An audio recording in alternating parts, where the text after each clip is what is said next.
associated with the watch are also kept here with it, which is nice. But you know what? The church weren't finished. Oh no. We have this ginormous plate.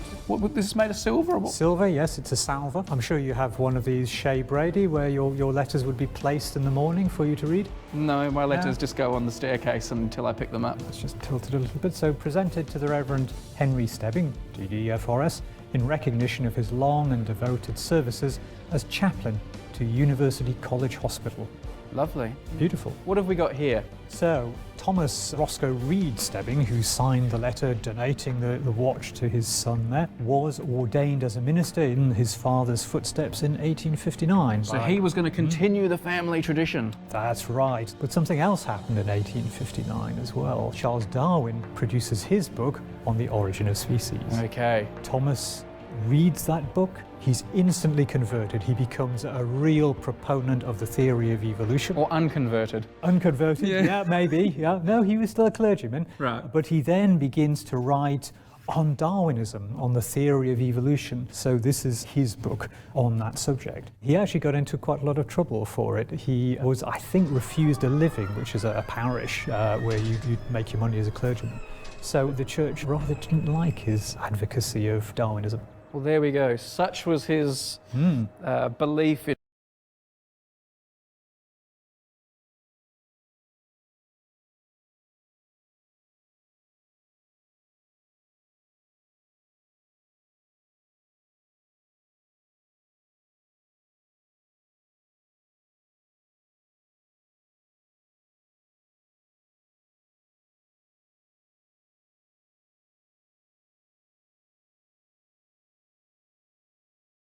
and you had a known mass. Am I okay to touch this? Yes. Okay. So we would hit it and we would see how far the pendulum would swing. That's exactly right, yeah. So how did he do it? How did he know the maximum height that it went? He had to have something that would move up and then stop.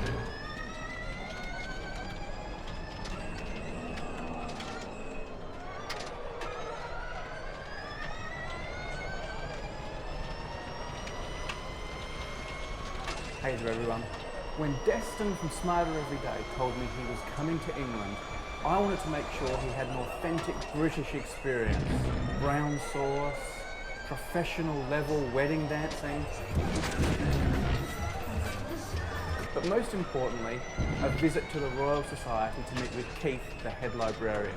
The question, of course, was what would Keith bring up from the archives that he thought might appeal to a person like Destin? Well, here's the answer.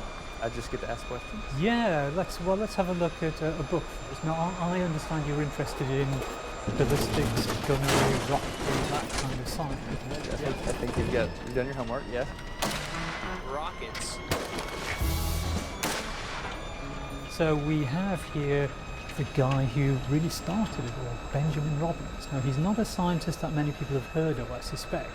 He was an 18th century Newtonian, but he pretty much invented the science around how bullets travel, how fast they travel, and he did some rockets as well. Okay. So let's have a look at them. This is his great book, The New Principles of Gunnery. Have you come across this one? No, I've never seen this. Right, okay. So what he was interested in was a question of how do you, in the age before fast photography, how do you find out how fast a bullet goes? Okay, I'm liking it already. I like fast photography. That's one of my hobbies. We're going to film it at 2200 frames per second. So it's a problem that he got to grips with, and you might just be able to see the implement he invented here.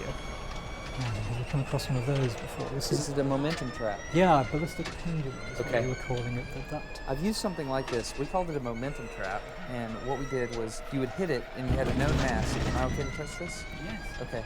So we would hit it and we would see how far the pendulum would swing. That's exactly right, yeah. So how did he do it? How did he know the maximum height that it went? He had to have something that would move up and then stop. Well, he invented something rather cool. So he attaches a plate running across here. There's a small steel hinge there, and he runs a ribbon downward, so that when the pendulum swings back on the impact, it takes the ribbon with it. And he can measure the distance that the ribbon traveled. That's right, yes. That's clever. When was this? 1700s?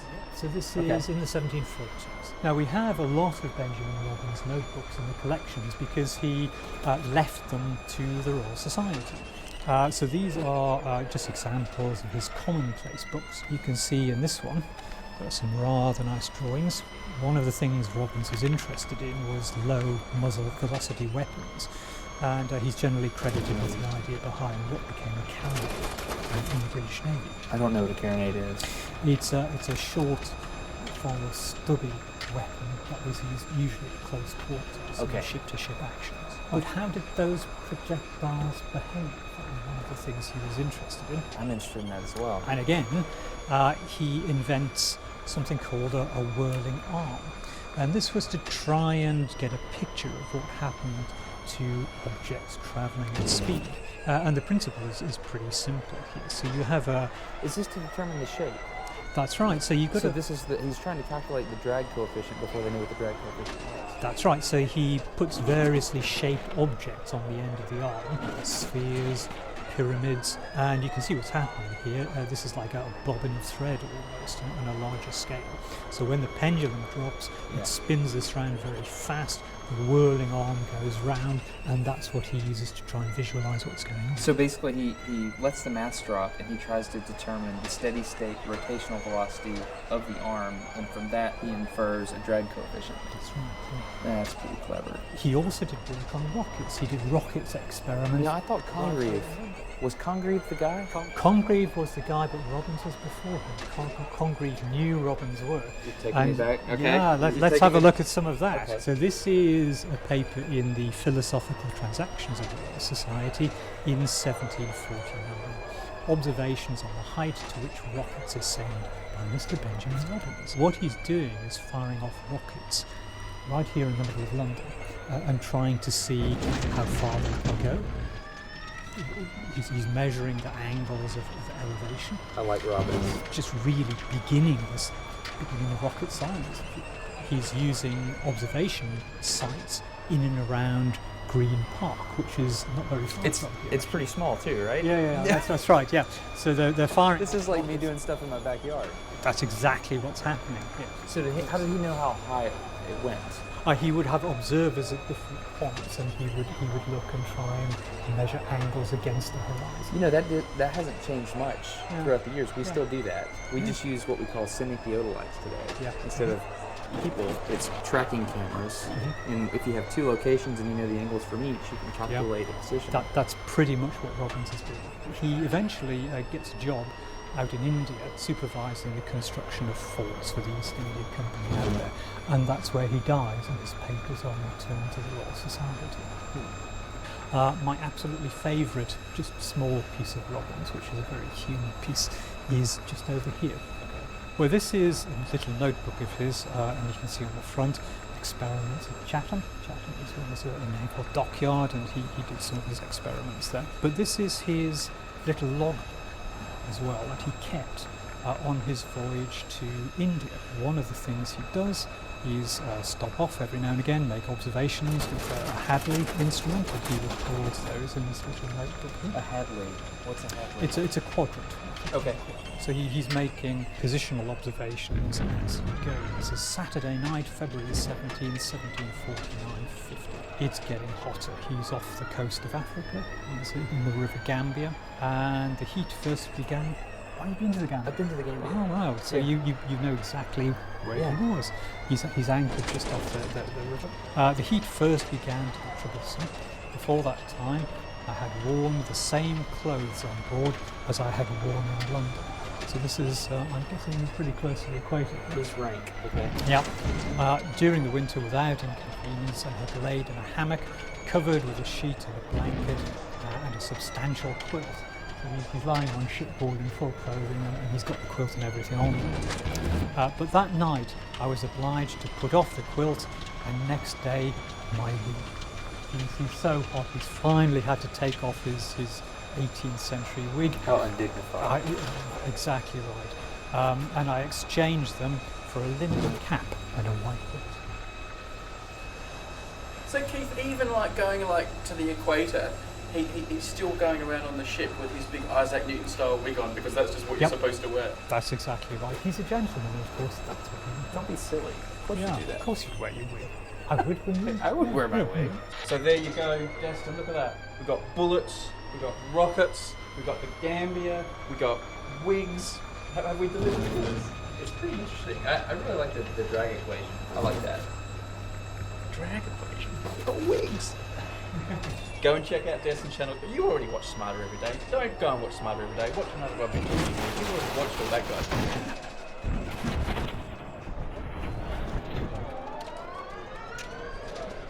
We're going to do our lucky dip into the card catalogue. So, Destin, what you're going to do is you've got to close your eyes, actually.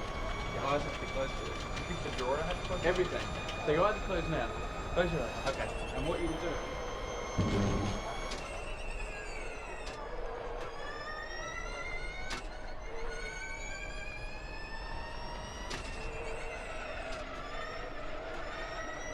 Hey everyone, it's time for another White Gloves of Destiny. That's awful. Destin Sandlin from Smarter Every Day, one of the best YouTube channels in the world, is here at the Royal Society and he is going to do our lucky dip into the card catalogue. Close your eyes. Okay. And what you'll do is you can go anywhere you want and feel your way around. Well, hang on, no. So, you like that drawer? Well, that's what my closed eyes self says. No, that's what the gloves have told you. Gloves have told me. Now, do I have to keep them closed? Keep them closed, and then you've got all the way to the back and all the way to the front. You can feel there are lots of cards here. Okay, lots of cards. You have to choose the card. The individual card. You going there? This is the one. That's what we've got. Reports by Lord Rayleigh in Lay on his paper on the action of light and diastates? We have another tradition here on the White Gloves of Destiny. That is, you get to have a provisional, a backup. Okay. In case you got a dud. Shut your eyes again. Okay. Like this drawer. Oh, interesting. Interesting drawer. Interesting drawer. Let's see. This is the card right here. The Alright. gloves have spoken. You've gone into the Herschel drawer. Ooh. What's it The say? Events at Cambridge has a paper by the Cauchy. I don't know how to say that. I know he's a math guy. Cauchy for him has met Davy and discussed Babbage's machine. Babbage is celebrated in verse. Babbage is celebrated in verse. That's pretty good. A song? Poetry? Do we have to sing? Well, let's see.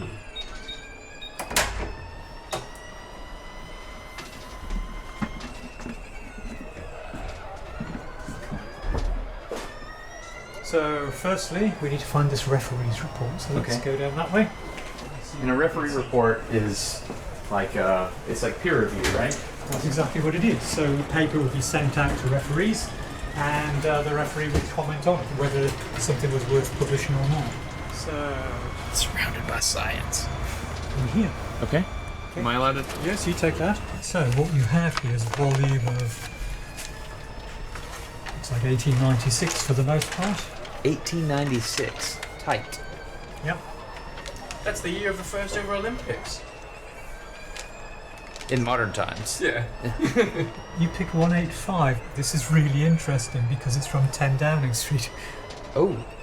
Wow. Okay. What? It's a pretty big Yep. deal. So of course, 10 Downing Street, Whitehall, is the residence of the Prime Minister these days. I thought everything that you pick it with the white gloves Well, of there we destiny go. would do that. This is Lord Rayleigh, who's writing a referee's report at the time. He's using 10 Downing Street notepaper. It looks like a napkin, like they were having a conversation. And he's like, "Oh, well, let me just tell you. These are my notes. Take it with you." Yeah. You're not recording this, are you, Destin? Why am I looking at Wikipedia when I've got Wikipedia right I here? know, yeah. I can't get any reception down here, Brady. Since 1905. 1905, right. So it's this was just this, 3 days. this was the Prime Minister's house before it was the Prime Minister's house. Yep. So, 10 Downing Street, not yet the Prime Minister's residence. It's still a private house. At this point. How did you know that, Keith? Yeah, it's just talent. However, the science we assume is here. So this is about green on the action of light. Let's drop Destin in it and let's see how good he is at reading old-fashioned handwriting. Okay, do it. Yeah. I have no chance of reading that. Of optical. Yeah. You can read this? I can read some of it, yeah. And Rayleigh's hand is pretty horrible, I have to admit. What's the feeling, guys? Have we got a winner here, or are we going to go for our provisional? I think we might need the provisional. I think we might need the provision. Downing Street is good, but we can't discern whether they're deciding to publish the paper or not. I think they are saying publish the paper with corrections in that case. I want to see Babbage in verse. Let's do it. Let's do Babbage in verse. Let's do it. Alright, it's fine. So this huge set of papers is all Sir John Herschel's. These are letters to Herschel with some of his correspondence as well, and we have diaries in this sequence too. HS2 Can you imagine is, somebody doing this with all of your emails when you die? yep. Herschel 2, this entire volume is Charles Babbage's correspondence. Babbage and Herschel, of course, great friends. So let's see your particular letter in here. So this would be like just the emails between you and I, Destin. Only on a different level, I think, Brady. 183, here we are. Is this the original or a copy? This is the original, yeah. And someone's penciled in a date here, 4th of March, 1823. So let's have a look at the whole thing. I'm impressed that because you can read this. you can see that it's addressed to Charles Babbage, 5 Devonshire Street, Portland Place in London. Here's Herschel's signature, so J.F.W. Herschel.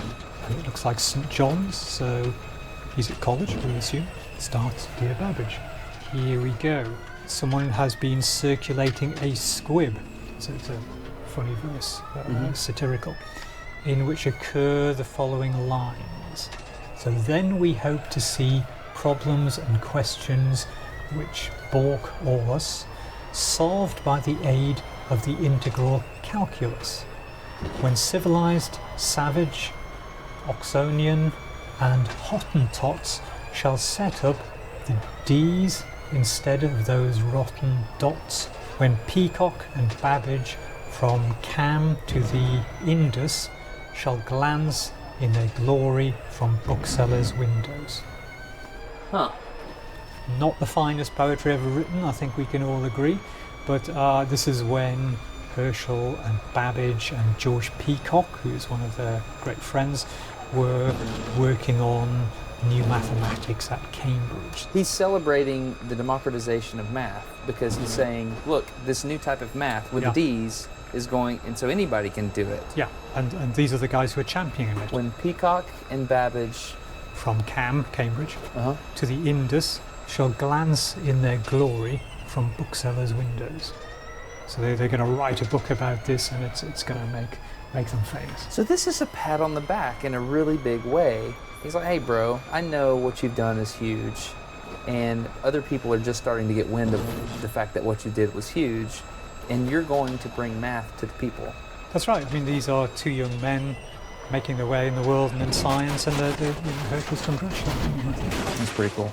So there we go, everyone. There's another White Gloves of Destiny from Destin himself. How you feeling, mate? Good. They've worked their magic all on their